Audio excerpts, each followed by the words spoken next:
ഞാൻ പറഞ്ഞല്ലാതെ ഈ ആണ്ടുകളിൽ മഞ്ഞും മഴയും ഉണ്ടാകയില്ല എന്ന് ഏലിയാവ് പറയുകയാണ്.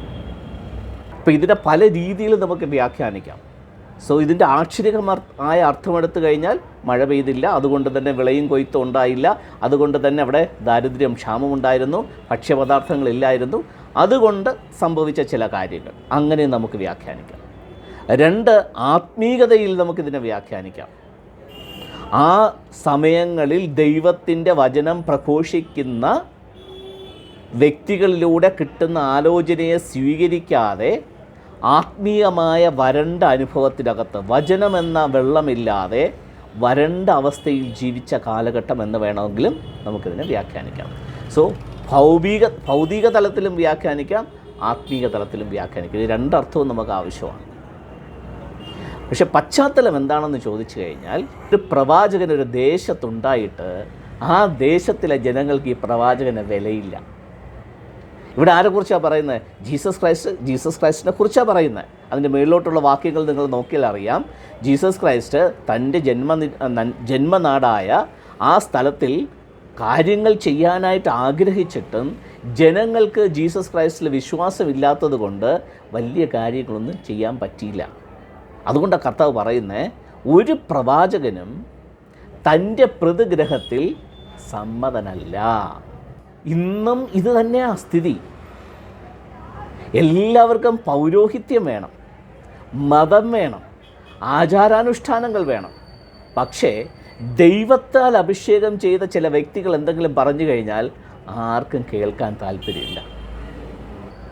എല്ലാവർക്കും ഈ പളപളപ്പ് മതി, ആരാവാരവും മതി, ഇളക്കപ്പെരുപ്പം മതി, എന്തെങ്കിലുമൊക്കെ നടക്കുന്നുണ്ടെന്ന് തോന്നിയാൽ മതി. ദൈവത്തിൽ നിന്നുള്ള ആലോചനകൾ വേണ്ട. കുറച്ച് നേരത്തെ ഞാനിവിടെ ഞങ്ങളുടെ വീട്ടിൻ്റെ ഫ്രണ്ടിൽ വലിയ റോഡാണ്. ഇതുവഴി ഒരു വലിയൊരു പ്രൊസഷൻ പോയി. തൊട്ടടുത്തുള്ളൊരു ചർച്ചിൻ്റെ ആ ചർച്ചിലെ ആൾക്കാരും ആ ചർച്ചിൻ്റെ താഴെ വരുന്ന ചർച്ചിലെ ആൾക്കാരും ഒക്കെ ഇങ്ങനെ നമ്മൾ തിരുവനന്തപുരത്ത് ഘോഷയാത്രത്തേക്ക് പ്ലോട്ട് പോകുമ്പോഴത്തേക്ക് ഓരോ ഡിപ്പാർട്ട്മെൻറ്റ് പ്ലോട്ട് പോകുന്നത് പോലെ പല ചർച്ചിലെ ആൾക്കാരും തമ്മിൽ ഓരോ പ്ലോട്ടുകളായിട്ട് ഇങ്ങനെ പോകുമായിരുന്നു. നോക്കിക്കഴിഞ്ഞാൽ എന്തോരം കുഞ്ഞു പിള്ളേരാണ്, എന്തോരം യങ്സ്റ്റേഴ്സാണ്, എന്തോരം പ്രായമായ ആൾക്കാരാണ്. എല്ലാവരും ചർച്ചിൻ്റെ ഇളക്കപ്പെരുപ്പത്തിനകത്ത് ആഘോഷങ്ങളിൽ മുങ്ങിക്കിടക്കുക. പക്ഷെ ദൈവത്തിൽ നിന്നുള്ള ജീവൻ്റെ ആശയങ്ങളെ ഉൾക്കൊള്ളുവാനായിട്ട് ഒരുത്തൻ താല്പര്യമില്ല. എല്ലാവർക്കും ആഘോഷങ്ങൾ മതി, കളർഫുള്ളായിട്ടുള്ള വർണ്ണശബളമായിട്ടുള്ള കാര്യങ്ങൾ മതി, മാനസികമായ സംതൃപ്തി മതി. ആത്മീകമായിട്ടുള്ള ദാരിദ്ര്യം, ക്ഷാമമുണ്ടെങ്കിലും ആർക്കും വേണ്ട. അതുപോലെയാണ് ജീസസ് ക്രൈസ്റ്റ് പറയുന്നത്. ഏലിയാവിൻ്റെ കാലത്ത് ക്ഷാമമുണ്ടായ സമയത്ത് ഏലിയാവ് എന്ന് പറയുന്ന ഒരു ദൈവപുരുഷൻ അവിടെ ഉണ്ടായിരുന്നിട്ടും ഒരു വിധവ മാത്രമേ ദൈവത്തിൻ്റേതായിട്ടുള്ള രീതിയിൽ ചിന്തിക്കാനും പ്രവർത്തിക്കുവാനും ദൈവത്തിൽ നിന്ന് എന്തെങ്കിലുമൊക്കെ പ്രാപിക്കാനുമായിട്ട് ദൈവത്തിൻ്റെ അടുക്കിലേക്ക് ഹൃദയത്തെ ഉയർത്തിയുള്ളൂ. ക്ഷാമകാലത്ത് ബാക്കി എല്ലാവരും മാനുഷികമായ രീതിയിൽ ഇതിനെങ്ങനെ ഓവർകം ചെയ്യാമെന്നുള്ള രീതിയിലുള്ള ചിന്തകളും പ്രവർത്തനങ്ങളുമാണ്. പക്ഷേ ഒരു വിധവ മാത്രം, കർത്താവ് പറഞ്ഞിരിക്കുന്ന അതിനകത്ത് വേറൊരു മർമ്മം കൂടെ നോക്കിയേ, ആ നാട്ടിൽ അനേക വിധവന്മാരുണ്ട്. ഇസ്രായേലിൽ പല വിധവമാർ ഉണ്ടായിരുന്നു എങ്കിലും ആ ഒരൊറ്റ വിധവയുടെ വീട്ടിലേക്ക് മാത്രമേ പ്രവാചകൻ അയച്ചുള്ളൂ. അതിൻ്റെ അർത്ഥം എന്താ? അങ്ങനെ അയക്കാൻ കാര്യം എന്താ? കർത്താവിന് പാർഷ്യാലിറ്റി ഉണ്ടായിട്ടാണോ? ആ ഒരു വിധവ മാത്രമേ ദൈവത്തിൽ നിന്ന് പ്രാപിച്ച് ജീവിക്കുന്നതിനെക്കുറിച്ച് ചിന്തിച്ചുള്ളൂ. എല്ലാവർക്കും ഒരേ അവസ്ഥയാണ്. ആ നാട്ടിലുള്ള എല്ലാവർക്കും ക്ഷാമമാണ്, എല്ലാവരും ദുരിതം അനുഭവിക്കുന്നുണ്ട്, എല്ലാവർക്കും എന്തുണ്ട്, കഴിക്കാനുള്ള ബുദ്ധിമുട്ടിനുള്ള കാര്യങ്ങളുണ്ട്. കാശ് കൊടുത്താൽ പോലും ഒന്നും കിട്ടത്തില്ല, കാശുണ്ടായിട്ട് കാര്യമില്ല. ഇല്ലേ, നമ്മുടെ പ്രളയകാലമൊക്കെ വന്നിട്ട് കാശുള്ളവർ എന്തോരം ഉണ്ടായിരുന്നു, എന്തെങ്കിലും ഉപയോഗിച്ചോ? ആലമാരിക്കകത്തിരുന്ന കാശും സ്വർണവും എല്ലാം വെള്ളം കൊണ്ടുപോയി എന്നുള്ളതല്ലാതെ ആർക്കും ആ കാശ് കൊണ്ട് ഉപയോഗം ഉണ്ടായില്ല. ഇതുപോലെ ആ ക്ഷാമകാലത്ത് കാശുണ്ടായിട്ട് കാര്യമില്ല, സാധനം കിട്ടണ്ടേ? ഈ ഒരു വിധവ മാത്രം ദൈവത്തിൻ്റെ പ്രൊവിഷന് വേണ്ടിയിട്ട് കാത്തിരുന്നത് കൊണ്ട് ആ വിധവയുടെ വീട്ടിലേക്ക് മാത്രമേ ദൈവം ഒരാളെ അപ്പോയിൻറ്റ് ചെയ്തോളൂ. സോ ഇത് വിധവയുടെ സൈഡിലുള്ള കാര്യം. അപ്പോൾ വിധവയുടെ സൈഡിലുള്ള കാര്യമാണ് യേശു കർത്താവ് ഹൈലൈറ്റ് ചെയ്ത് പറയുന്നത്. കാര്യം ജീസസ് ക്രൈസ്റ്റിൻ്റെ പെർസ്പെക്റ്റീവിൽ നോക്കുമ്പോൾ ആവശ്യമുള്ളവർക്ക് ദൈവത്തിൻ്റെ പ്രൊവിഷൻ, ദൈവത്തിൻ്റെ കരുതൽ ആവശ്യമുണ്ട് എന്ന് ഹൃദയം കൊണ്ട് ആഗ്രഹിക്കുന്നവർക്ക് മാത്രമേ ഒരു ദൈവപുരുഷൻ്റെ, ഒരു പ്രവാചകൻ്റെ ദൗത്യം അല്ലെങ്കിൽ സഹായം ഇല്ലെങ്കിൽ പ്രൊവിഷൻ ദൈവം ഒരുക്കത്തുള്ളൂ. ബാക്കി വ്യക്തികൾക്ക് കിട്ടത്തില്ല. സോ ഇന്ന് നമ്മുടെ നാട്ടിനകത്ത് അനേകം ആൾക്കാർക്ക് മതമുണ്ട്. പക്ഷേ യഥാർത്ഥത്തിലുള്ള ദൈവവചനത്തിലൂടെയുള്ള ആ ജീവിതക്രമത്തെ ആഗ്രഹിക്കുന്ന വിരലിലെണ്ണാവുന്ന വ്യക്തികൾ മാത്രമേ ഉണ്ടാകത്തുള്ളൂ. അവർക്ക് മാത്രമേ കർത്താവ് റവലേഷനെ തുറന്നു കൊടുക്കത്തുള്ളൂ, അല്ലെങ്കിൽ അവരുടെ ആത്മീയ ദാഹത്തെ തീർത്തു കൊടുക്കത്തുള്ളൂ, ആത്മീയ വിശപ്പിനെ ദൈവം ശമിപ്പിക്കത്തുള്ളൂ. അതിനു വേണ്ടിയിട്ട് ചില പുരുഷന്മാരെ വീട്ടിലേക്ക് അയക്കണമെന്നുണ്ടെങ്കിൽ ആ വ്യക്തികൾക്ക് ആ ദാഹവും വിശപ്പും വേണം. അല്ലാത്ത ഒരു വ്യക്തിയുടെ അടുക്കിലേക്കും കർത്താവിൻ്റെ പുരുഷന്മാരയക്കത്തില്ല.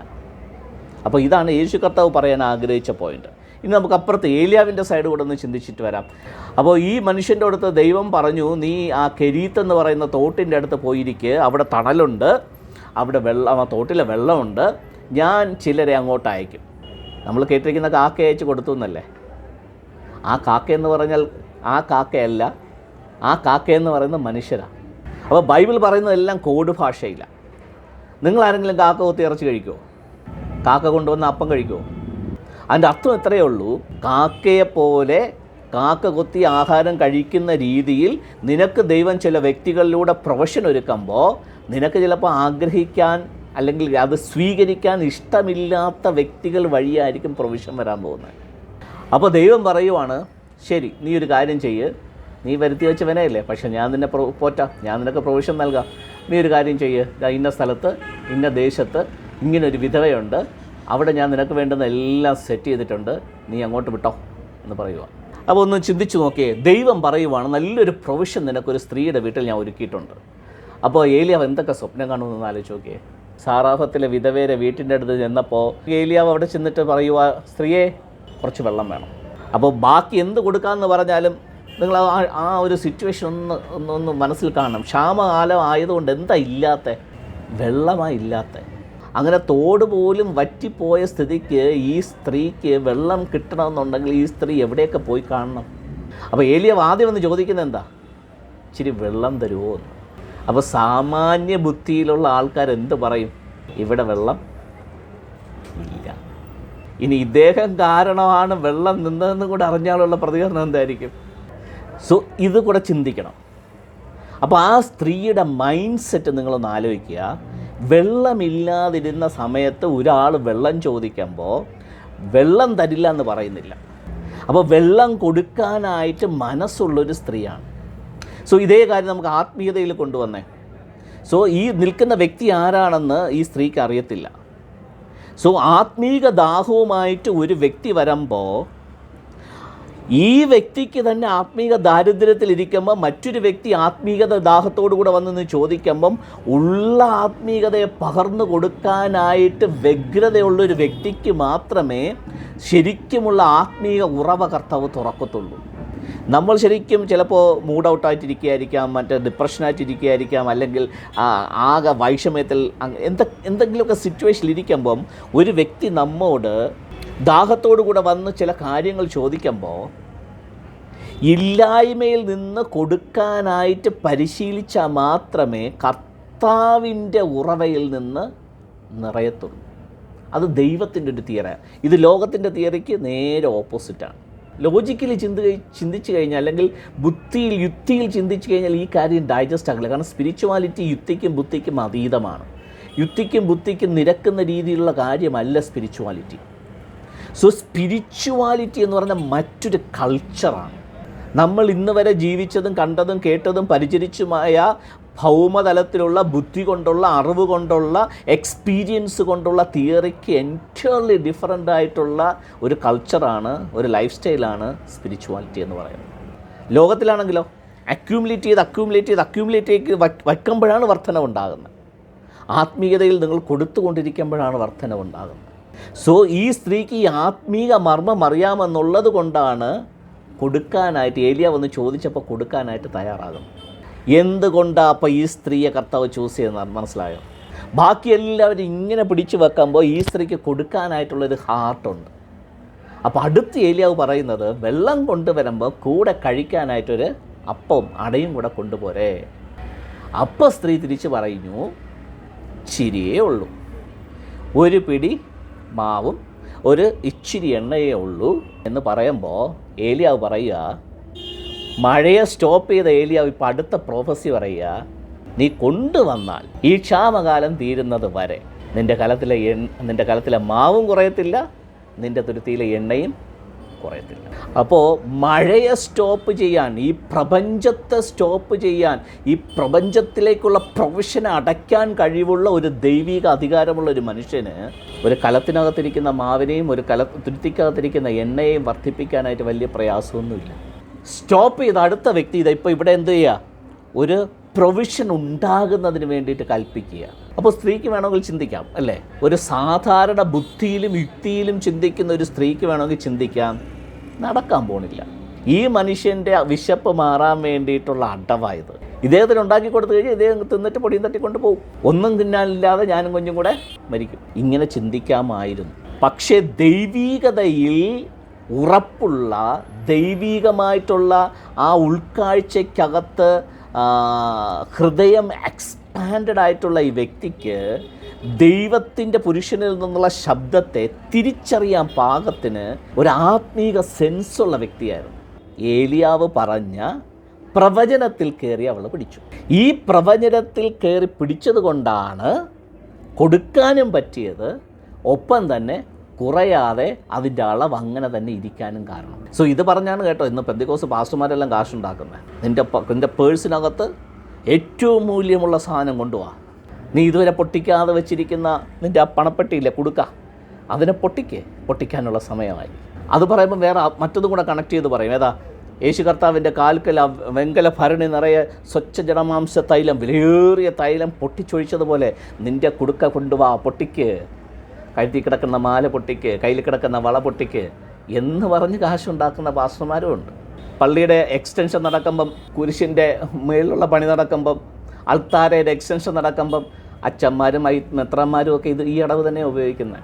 അപ്പോൾ ബൈബിളിൽ പറഞ്ഞിരിക്കുന്ന ചില കാര്യത്തെ ആത്മീയമായി വ്യാഖ്യാനിക്കുന്നതിന് പകരം അവരുടെ കാര്യസാധ്യത്തിന് വേണ്ടിയിട്ടുള്ള ആദായ സൂത്രത്തിന് വേണ്ടിയിട്ട് വളച്ചൊടിച്ച് പ്രസംഗിക്കുന്ന മെത്രന്മാരും അച്ഛന്മാരും പാസ്റ്റർമാരും ഒക്കെ ഉണ്ട്. ഞാൻ ആ കാര്യത്തിലേക്ക് കടക്കുന്നില്ല. നിങ്ങളിപ്പോൾ ആയിരിക്കുന്ന അവസ്ഥയിൽ നിങ്ങളൊന്ന് ആലോചിക്കുക, കഴിഞ്ഞ ഒരു 4-5 വർഷമായിട്ട് ഒരു വ്യക്തിയെങ്കിലും ദൈവികമായ മൂല്യത്തിനകത്ത് ഒന്ന് മോൾഡ് ചെയ്യാനായിട്ട്, ശരിക്കും ഒന്ന് അവരെ ഒന്ന് അഫ്ലിപ്റ്റ് ചെയ്യാനായിട്ട് എന്തെങ്കിലും ഒരു കാര്യം നിങ്ങൾ സ്പിരിച്വാലിറ്റിയിൽ നിന്ന് മറ്റൊരു വ്യക്തിക്ക് വേണ്ടി ചെയ്തിട്ടുണ്ടോ? നിങ്ങൾക്ക് വളർച്ച ഉണ്ടാകണമെങ്കിൽ, നിങ്ങൾക്ക് ആത്മീയമായിട്ടുള്ള ഉന്നമനം ഉണ്ടാകണമെങ്കിൽ, നിങ്ങളുടെ ക്ഷാമം, ആത്മീയതയിലുള്ള നിങ്ങളുടെ വിശപ്പും ദാഹവും ശമിക്കണമെന്നുണ്ടെങ്കിൽ നിങ്ങൾക്കതുപോലെ കൊടുക്കാനുള്ള ഒരു ഹൃദയം ഉണ്ടായാൽ മാത്രമേ നിങ്ങളുടെ ദാഹവും വിശപ്പും ശമിക്കത്തുള്ളൂ. ഇനി ഞാൻ വീണ്ടും ഭൗതിക തലത്തിലൊന്ന് ചിന്തിക്കാം. ഈ സ്ത്രീ ആരെന്നാ പറഞ്ഞേ? വിധവയാണല്ലേ, ഭർത്താവില്ലേ അല്ലേ, ഒരു മകൻ മാത്രമേ ഉള്ളൂ അല്ലേ. അതും താഴോട്ട് വായിക്കാൻ മനസ്സിലാവും, ചെറിയ കുട്ടിയാണ് മകൻ. അപ്പോൾ ഭർത്താവില്ലാത്തൊരു വിധവ, ഒരു കുഞ്ഞു മകൻ മാത്രമായിട്ടുള്ളൊരു വിധവ ഈ പ്രവാചകൻ എന്ത് ചെയ്തു കൊടുത്തെന്നാ? തൻ്റെ ഭവനം തുറന്നു കൊടുത്തു. നാട്ടുകാരെന്തൊക്കെ പറഞ്ഞിട്ടുണ്ടാവും, ബന്ധുക്കൾ എന്തൊക്കെ പറഞ്ഞിട്ടുണ്ടാവും. ഈ പുരുഷന് ആരാ? ഈ സ്ത്രീയുടെ ആരുമല്ല. സോ അങ്ങനെ ഒരു വ്യക്തിയെ ഈ വീടിൻ്റെ മാളികപ്പുറത്ത്, വീടിൻ്റെ മേൽത്തട്ടിനകത്ത് താമസത്തിനുള്ള സൗകര്യം ചെയ്തു കൊടുത്തേക്കുക. അപ്പോൾ എന്തൊക്കെ പ്രൊവിഷനായി സ്ത്രീ കൊടുക്കുന്നതെന്ന് നോക്കി. ഒരു ദൈവ പുരുഷൻ എന്നുള്ള നിലയിൽ ഈ പുരുഷന് ഈ സ്ത്രീ എന്തൊക്കെ കൊടുക്കുക? വെള്ളമില്ലാതിരിക്കുന്ന സമയത്ത് വെള്ളം കൊടുക്കുക, ഫുഡില്ലാതിരിക്കുന്ന സമയത്ത് ഫുഡ് കൊടുക്കുക. നാട്ടുകാരും വീട്ടുകാരും ദേശക്കാരുമൊക്കെ ഇച്ചിരി പൊടിപ്പുന്തെങ്കിലുമൊക്കെ വെച്ച് പറയുമെങ്കിലും അതൊന്നും വകവയ്ക്കാതെ ആ പുരുഷൻ അവിടെ എന്ത് കൊടുക്കുക? താമസ സൗകര്യം, അഭയം കൊടുക്കുക. സോ ഈ കാര്യങ്ങളൊന്നും ദൈവം കാണാതിരിക്കത്തില്ല. ഏത് കണ്ണിലാണ് ഈ പുരുഷൻ അഭയം കൊടുക്കുന്നത്, ഏത് കണ്ണിലാണ് ആഹാരം കൊടുക്കുന്നത്, ഏത് ഹൃദയത്തിലാണ് കാര്യങ്ങൾ ചെയ്യുന്നതെന്ന് ആര് കാണുന്നുണ്ട്? കർത്താവ് കാണുന്നുണ്ട്. അവിടെയാണ് പ്രൊവിഷൻ ഒരുങ്ങുന്നത്. അത് ആത്മീയമാണെങ്കിലും ഭൗതികമാണെങ്കിലും അവിടെയാണ് ദൈവത്തിൻ്റെ നന്മ ഈ വ്യക്തിയിലേക്ക് വരുന്നത്. സോ സാറാഫത്തിൽ പല വ്യക്തികളുണ്ടെങ്കിലും, പല വിധവമാരുണ്ടെങ്കിലും, പല കുടുംബങ്ങളുണ്ടെങ്കിലും അവിടെയൊന്നും ദൈവത്തിൻ്റെ പ്രൊവിഷൻ ഒരുങ്ങാത്തതിന് കാരണം ഈ സ്ത്രീയുടെ ആറ്റിറ്റ്യൂഡാണ്. സോ ഈ ആറ്റിറ്റ്യൂഡ് ദൈവം ഏറ്റവും ഇമ്പോർട്ടൻ്റ് ആയിട്ട് കാണുന്നത് കൊണ്ടാണ് പുതിയ നിയമത്തിൽ ജീസസ് ക്രൈസ്റ്റ് ഇതിനെ എടുത്ത് പറയാനായിട്ടുള്ള കാരണം. ഇല്ലെങ്കിൽ പറയത്തില്ല. കാരണം ജീസസ് പഴയ നിയമത്തിലുള്ള എല്ലാ ഉദ്ധരണികളും അങ്ങോട്ട് ഉദ്ധരിച്ചിട്ടൊന്നുമില്ല, പലതിനെ എടുത്ത് കളഞ്ഞിട്ടേ ഉള്ളൂ. പക്ഷേ ചില കാര്യങ്ങൾ പഴയ നിയമത്തിൽ നിന്ന് എടുത്ത് പറയണമെന്നുണ്ടെങ്കിൽ അത്രയും മൂല്യമുള്ളത് കൊണ്ടാണ്. അതുകൊണ്ട് ഇങ്ങനെ തന്നെ പറഞ്ഞത്. പല വിധവമാരുണ്ടായിട്ടും ഈ വിധവയുടെ വീട്ടിലേക്കല്ലാതെ ഏലിയാവിനെ അയച്ചില്ല എന്ന് ഈ ജീസസ് എടുത്ത് പറയാൻ കാരണം അതുകൊണ്ട്. കുറച്ച് ദിവസം കഴിഞ്ഞപ്പോൾ ഈ സ്ത്രീയുടെ മകൻ അസുഖം പിടിച്ചങ്ങ് മരിച്ചു. നാട്ടുകാർക്ക് പറയുന്നു വേറെ എന്തെങ്കിലും വേണോ? ഇവൾ പരിപാടി വേറെയായി. ഇല്ലെന്നുണ്ടെങ്കിൽ ചെക്കൻ മരിക്കത്തില്ല. കണ്ടവനെയൊക്കെ വീട്ടിൽ കയറ്റി താമസിക്കുമ്പോൾ ആലോചിക്കണം, ഇനി ഇവൾ കൊന്നതാണോ എന്ന് സംശയമുണ്ട്. ഈ സമയത്താണെങ്കിൽ സോഷ്യൽ മീഡിയയിൽ ഈ ന്യൂസൊക്കെ കത്തിയനെ, വൈറലായനെ. കാരണം ഇപ്പോൾ കാര്യങ്ങളൊക്കെ തീരുമാനിക്കുന്ന സോഷ്യൽ മീഡിയയിലെ ചേട്ടന്മാരാണല്ലോ. അപ്പോൾ ഏലിയാവും സാറാഫത്തിലെ വിധവ ഇപ്പം താരമായനെ. അപ്പോൾ സ്ത്രീ പോലും ചോദിക്കുകയാണ്, അയ്യോ ദൈവപുരുഷനെ, എൻ്റെ പാപനിമിത്തമാണോ, എൻ്റെ തെറ്റ് കാരണമാണോ എൻ്റെ മകൻ മരിച്ചുപോയത്? കാരണം അപ്പം തീർന്നിട്ടല്ല മരിച്ചേ, എണ്ണയോ മാവോ തീർന്നിട്ടല്ല മരിച്ചേ, പ്രൊവിഷൻ ഇല്ലാഞ്ഞിട്ടല്ല മരിച്ചേ. തൻ്റെ മടിയിൽ മരിച്ചു കിടക്കുന്ന ആ സ്ത്രീയുടെ മടിയിൽ മരിച്ചു കിടക്കുന്ന കുഞ്ഞിനെ എടുത്തുകൊണ്ട് മാളിക മുറിയിലേക്ക് മേളിലത്തെ തട്ടിലേക്ക് കയറിപ്പോയെന്നാണ്. അപ്പോൾ ഏലിയാവിനെ എടുത്തുകൊണ്ട് ആ മേളിലത്തെ നിലയിലേക്ക് കയറണമെന്നുണ്ടെങ്കിൽ ആ ചെക്കൻ എന്തോരം പ്രായമുണ്ടെന്ന് നമുക്ക് ഊഹിക്കാവുന്നതേ ഉള്ളൂ. അങ്ങനെ ഈ ചെക്കനെ എടുത്ത് മേലെ കൊണ്ടുപോയി ഏലിയാവ് താമസിക്കുന്ന മേളിലത്തെ മുറിയിൽ കൊണ്ടുപോയി അവൻ്റെ പുറത്ത് കയറി കിടന്ന്, നമ്മൾ ഈ ഫസ്റ്റ് എയ്ഡൊക്കെ കൊടുക്കുന്നത് പോലെ അവൻ്റെ പുറത്ത് കയറി കിടന്ന് അവനിലേക്ക് ദൈവത്തിൻ്റെ ജീവനെ ഊതി അല്ലെങ്കിൽ പകർന്ന് ശരിക്കും അവൻ്റെ ജീവനുള്ള വ്യക്തിയായിട്ട് തിരികെ കൊണ്ടുവന്ന് ഈ സ്ത്രീക്ക് കൊടുക്കുക. അപ്പോൾ മേലോട്ട് കയറിപ്പോയി ജീവനോടുകൂടെ താഴേക്ക് കൊണ്ടുവന്ന് ഈ സ്ത്രീക്ക് മകനെ ജീവനുള്ളവനായിട്ട് കൊടുക്കുവാണ്. അപ്പോൾ അതും ദൈവം മുന്നിൽ കണ്ടിരുന്നു. ഇങ്ങനെ ഒരു പ്രശ്നം ഈ ഭവനത്തിനകത്ത് ഉണ്ടാകുമെന്നും അപ്പോൾ ഒരു ദൈവപുരുഷൻ്റെ സാന്നിധ്യം ആ ഭവനത്തിനകത്ത് വേണമെന്നും അങ്ങനെ ദൈവം മുന്നമേ കണ്ടിട്ട്, രണ്ട് സൈഡും ദൈവം ഒരുപോലെ കണ്ടിട്ടാണ് ആ സ്ത്രീയെയും ഒരുക്കി വെച്ചത്, ഏലിയാവിനെയും ഒരുക്കി വെച്ചത്. അപ്പോൾ ദൈവത്തിൻ്റെ വീക്ഷണത്തിനകത്ത് വെറും അപ്പവും വെള്ളവും അതല്ല ദൈവം നോക്കുന്ന കാര്യം. ദൈവം ഇൻ ഡെപ്തായിട്ട് മൾട്ടി ഡയമെൻഷനിൽ കാര്യങ്ങൾ ചെയ്യാനായിട്ടുള്ള കാര്യങ്ങളാണ് ദൈവം അവിടെ ഒരുക്കുന്നത്. ഇന്നത്തെ അവസ്ഥയും ഇത് തന്നെയാണ്.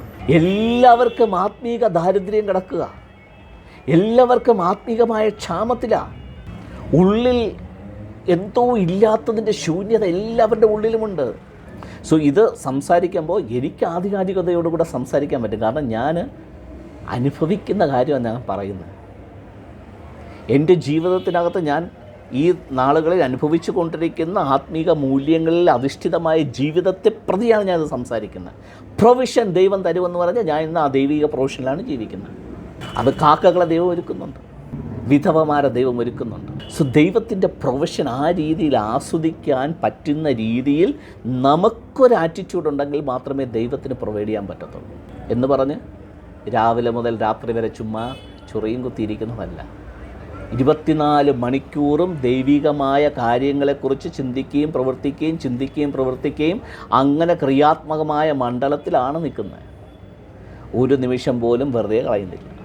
സോ ഒരു ദൈവപുരുഷൻ അങ്ങനെ വെറുതെ കളയാൻ പറ്റില്ല. എപ്പോഴും ചിന്ത മറ്റുള്ള ആത്മാക്കളെക്കുറിച്ചിട്ടുള്ള എരിവായിരിക്കും, ദൈവിക പദ്ധതികളെക്കുറിച്ചിട്ടുള്ള ചിന്തയായിരിക്കും. എങ്ങനെ കിട്ടിയിരിക്കുന്ന റവലേഷനെ, കിട്ടിയിരിക്കുന്ന ദൈവജീവനെ മറ്റുള്ള മണ്ഡലങ്ങളിൽ ഇംപ്ലിമെൻറ്റ് ചെയ്യാമെന്നുള്ളതിനെക്കുറിച്ചുള്ള ദീർഘവീക്ഷണമായിരിക്കും. സോ എപ്പോഴും പ്ലാനിങ് നടന്നുകൊണ്ടേയിരിക്കും. ഒന്ന് മാറിയാൽ അടുത്തത് ഇങ്ങനെ കാര്യങ്ങൾ മാറി വന്നുകൊണ്ടേയിരിക്കും. കൂടെ ജനങ്ങളുണ്ടാവുമോ? ഏലിയാവിൻ്റെ കൂടെ എത്ര പേരുണ്ട്? ഏലിയാവ് എവിടെ പോയാലും വൻ പുരുഷാരം ബാക്കിലെന്നോ? ഒരൊറ്റ മനുഷ്യന് ഏലിയാവിൻ്റെ പുറകെയില്ല. ഒരു ദൈവപുരുഷൻ്റെ പിന്നാലെ ഒരുത്തനും കാണത്തില്ല. വീക്ഷണമുള്ള, ദാഹമുള്ള ചുരുക്കം ചില വ്യക്തികൾ മാത്രമേ ദൈവപുരുഷനെ തിരിച്ചറിയുകയുമുള്ളൂ, പിൻപറ്റത്തുമുള്ളൂ. ജീസസ് ക്രൈസ്റ്റിൻ്റെ അവിടെ വൻ ജനാവലി ആദ്യമുണ്ടായിരുന്നു. എന്തിനു വേണ്ടിയിട്ടാണ്? അപ്പം കിട്ടാനും സൗഖ്യം കിട്ടാനും വേണ്ടി. കുറച്ച് കഴിഞ്ഞ് അപ്പം തരില്ല എന്ന് പറഞ്ഞപ്പോൾ തന്നെ ചേട്ടന്മാരൊക്കെ തിരിച്ചുപോയി. സോ അത്ഭുതങ്ങളും അടയാളങ്ങളും ഇല്ലെന്നുണ്ടെങ്കിൽ അന്നത്തോടു കൂടെ ആൾക്കാരുടെ അങ്ങ് നിൽക്കും. പിന്നെ ശിഷ്യന്മാർ പോലും ചോദ്യങ്ങൾ ചോദിച്ചു തുടങ്ങി. ആ ലൂക്കോസിൻ്റെ സുവിശേഷം, യോഹന്നാൻ്റെ സുവിശേഷം 11-ാം അധ്യായം എടുക്കുമ്പം ആ ലാസറിൻ്റെ വീട്ടിൽ പോകാമെന്ന് പറഞ്ഞ് ജീസസ് ക്രൈസ്റ്റ് ശിഷ്യന്മാരെ വിളിക്കുമ്പോഴത്തേക്ക് തോമാച്ചേട്ടൻ പറയുക, ലാസർ മരിച്ചു, ഇനി നമുക്കും കൂടെ അവൻ്റെ കൂടെ ചെന്ന് മരിച്ചിട്ട് വരാം, പോവാം. ഇതാ കൂടെ നിൽക്കുന്ന ശിഷ്യന്മാരുടെ ആറ്റിറ്റ്യൂഡ്. സോ ഒരു ദൈവപുരുഷനെ സംബന്ധിച്ചിടത്തോളം കൂടെ ആരുണ്ട് ആരില്ല എന്നുള്ളത് വിഷയമല്ല. ശരിക്കും ദർശനമുള്ള, വീക്ഷണമുള്ള, ദാഹമുള്ള, ആത്മീകമായിട്ടുള്ള, ശരിക്കുമുള്ള എരിവുള്ള വ്യക്തികൾ 1 ആണെങ്കിലും 2 ആണെങ്കിലും 5 ആണെങ്കിലും 10 ആണെങ്കിലും അത് മതി. വലിയ പെരുപ്പമൊന്നും വേണ്ട. ജനപ്പെരുപ്പം എവിടെ ഉണ്ടാവും?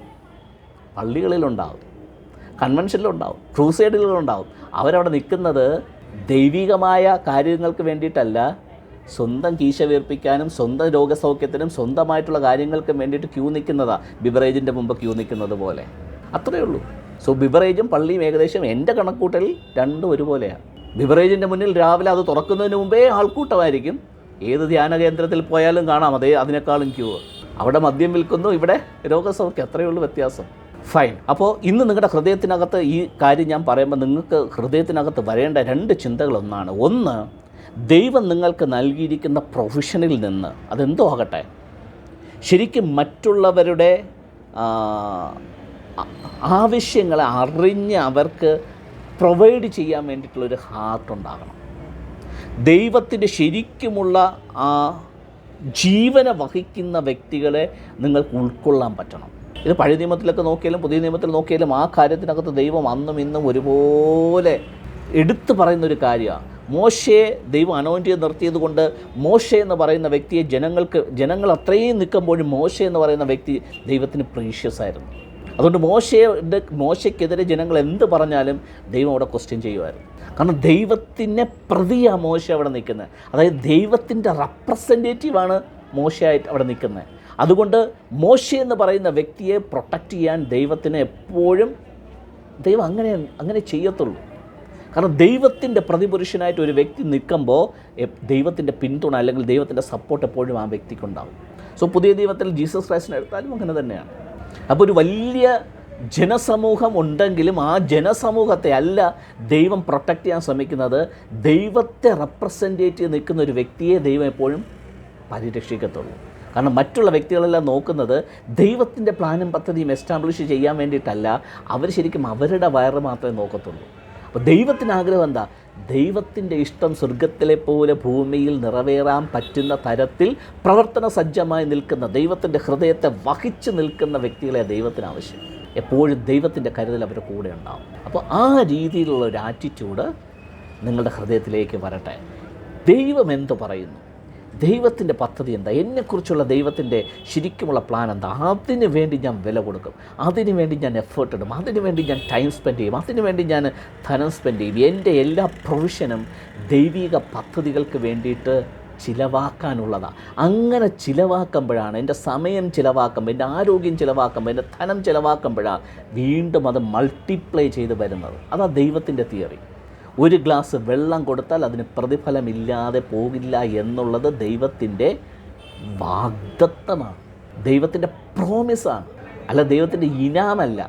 അത് പ്രീഷ്യസ് ആയിട്ട് ദൈവം പറയും, എൻ്റെ നാമത്തിൽ ഒരു ഗ്ലാസ് പച്ച വെള്ളമാണ് നീ കൊടുത്താൽ പോലും അതിന് പ്രതിഫലമില്ലാതെ പോകത്തില്ല എന്ന് പറയുമ്പോൾ അത് ദൈവത്തിൻ്റെ പ്രോമിസും വാഗ്ദത്തമാണ്. പച്ച വെള്ളത്തിന് ദൈവം അത്രയും മാർക്കിടുകയാണെന്നുണ്ടെങ്കിൽ നമ്മുടെ പ്രീഷ്യസ് ആയിട്ടുള്ള ടൈം കൊടുത്താലോ, നമ്മുടെ പ്രീഷ്യസ് ആയിട്ടുള്ള ആരോഗ്യം എഫേർട്ട് ഇട്ടാലോ അതിന് എത്രയോ മടങ്ങ് പ്രതിഫലം. സോ നമുക്ക് മൂല്യമുണ്ട് എന്ന് നമ്മൾ വിചാരിക്കുന്ന, നമുക്ക് പ്രീഷ്യസ് ആയിട്ട് തോന്നുന്ന ആ കാര്യത്തെ വേണം നമ്മൾ എന്ത് ചെയ്യാൻ, ദൈവത്തിന് വേണ്ടിയിട്ട് ഉപയോഗിക്കാൻ. അല്ലെങ്കിൽ ഒന്നിനും ഇല്ലാതെ മാറ്റി വച്ചിരിക്കുന്ന, ഒരു പ്രാധാന്യവുമില്ലാതെ വെച്ചിരിക്കുന്ന കാര്യങ്ങളെ എടുത്ത് കൊടുക്കാൻ ആർക്കും പറ്റും. അതല്ല, ഏറ്റവും പ്രീഷ്യസ് ആയിട്ടുള്ള കാര്യം ദൈവത്തിൻ്റെ പദ്ധതിക്ക് വേണ്ടി തുറക്കണം. സോ എന്നെ തന്നെ ദൈവത്തിന് കൊടുക്കുമ്പോൾ, എൻ്റെ സമയം കൊടുക്കുമ്പോൾ, എൻ്റെ എഫേർട്ട് കൊടുക്കുമ്പോൾ, എൻ്റെ കഴിവുകളെ കൊടുക്കുമ്പോൾ, അതാണ് ശരിക്കുമുള്ള ദൈവത്തിൻ്റെ ആഗ്രഹം. ഞാൻ ഈ പറഞ്ഞതുപോലെ പെന്തിക്കോസ് പാസ്റ്റർമാരും അച്ഛന്മാരും പറയുമ്പോൾ കൊടുക്കുന്ന കാര്യത്തെക്കുറിച്ചല്ല ഞാൻ പറയുന്നത്. അതിനകത്ത് ഉള്ളതും കൂടെ പോവേ.